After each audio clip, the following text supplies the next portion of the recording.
There he is! Shoot to kill! Shoot to kill!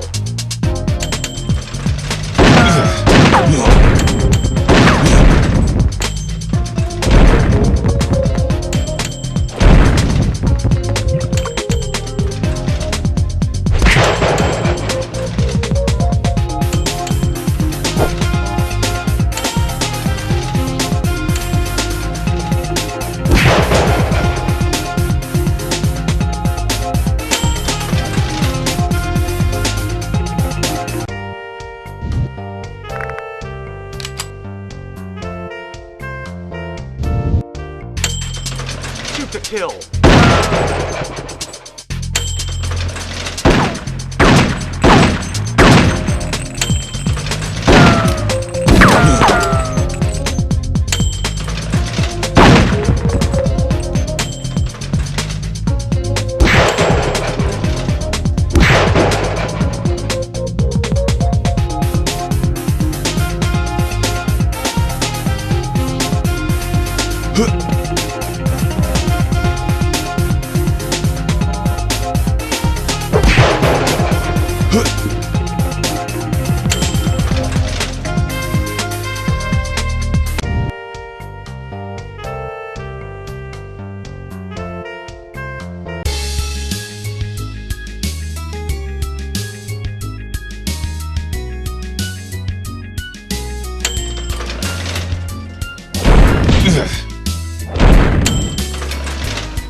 There he is!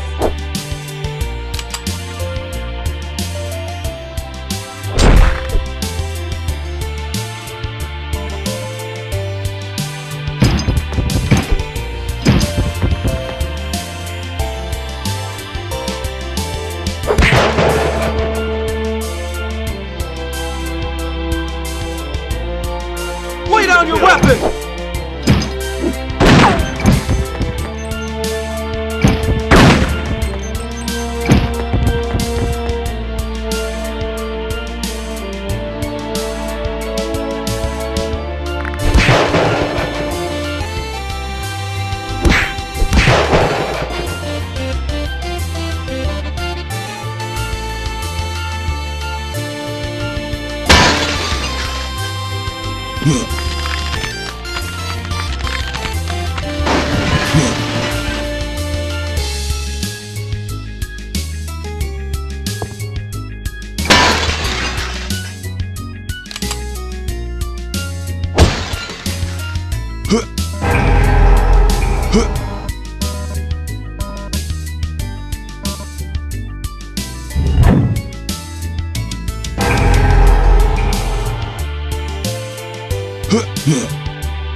Shoot to kill. The security taken care of. I'm free to head upstairs.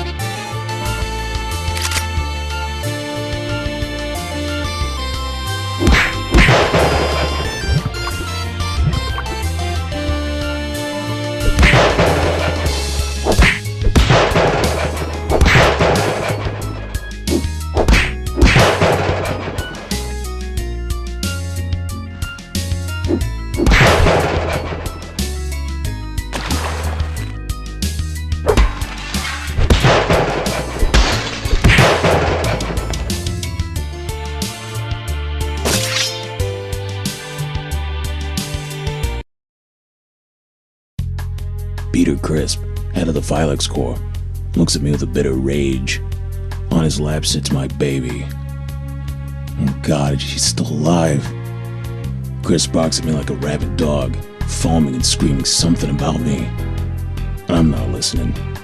I'm preparing myself for the big kill. I take a step and Crisp begins talking again. This time, for some reason, I listen. He lays it out for me, and it hits me like a Mack truck. What hurts even more, he explains it all. Her late nights, the infidelity and affair, but more importantly, my baby girl. His baby girl. No, it couldn't be true. I collapse to one knee, it's too much to take in. He goes on about my drinking and terrible parenting. He doesn't want her living in that world. He shouts for security and I realize it's over. No. She's mine. I haven't come all this way to give up. I'll do it for you, baby. Things will be different from now on, I promise. All I need to do is get you back. It's time to go home.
So I better make it count. The cannonball tears to the helicopter, sending it spiraling out of control. During the commotion, a shrill scream comes from Crisp. My sweetest little girl is clasped on his arm, biting as hard as she can. It almost brings a tear to my eye. He drops her and she scrambles to my side. Checkmate. Crisp is defenseless.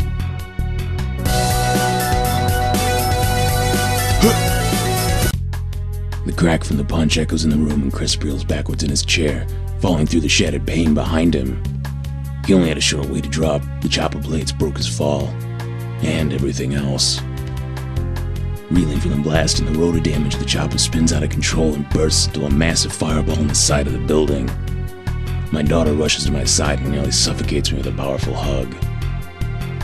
Swath of destruction and murders doesn't exactly go unnoticed. Rage-induced violence helped me retrieve my daughter, but I was going to pay the price. They throw me in jail and place my daughter in foster care.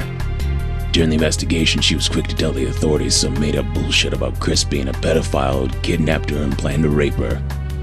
Good girl. I don't know where she learned about rape and pedophiles, but those cop dramas must be good for something. Crisp's family and estate, in order to protect their father's good name, paid for my release. And there was silence. She testified against her biological father to save me, and all the Christmases in the world wouldn't be enough to repay her. But I'd try. Things will be different this time around. Someone's seen fit to give me a second chance at parenting, and god damn it, I would do it right this time. I was released on parole weeks later to the joyful shrieks of the prettiest 11-year-old I had ever seen. We hugged for what seemed like hours and went looking for a new home. I took a job working for the U.S. military at a camp in rural New York, while my daughter attended school nearby. She's so smart. She must take after her mother. I know damn well she doesn't take after me. It's been 8 years since I was granted a new release with my daughter. And it will be some life. Since then, I haven't once dreamed about Saigon.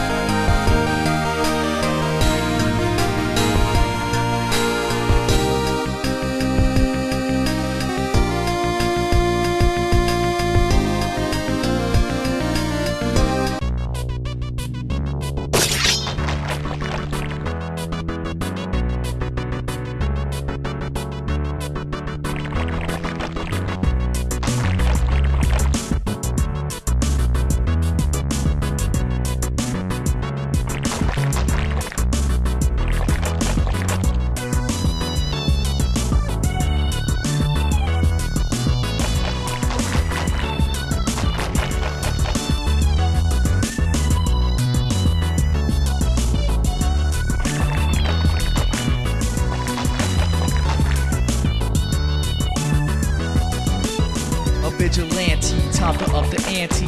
Cause understand you can't kill what you can't see. And if you come with full force, realizes what you can be is in a body bag if you plot against. Yo, roll over, look, it's like I told you. You played that coin against me and now it's game over. Straight up, you made me answer the call and saw that you made a mistake when I entered this brawl.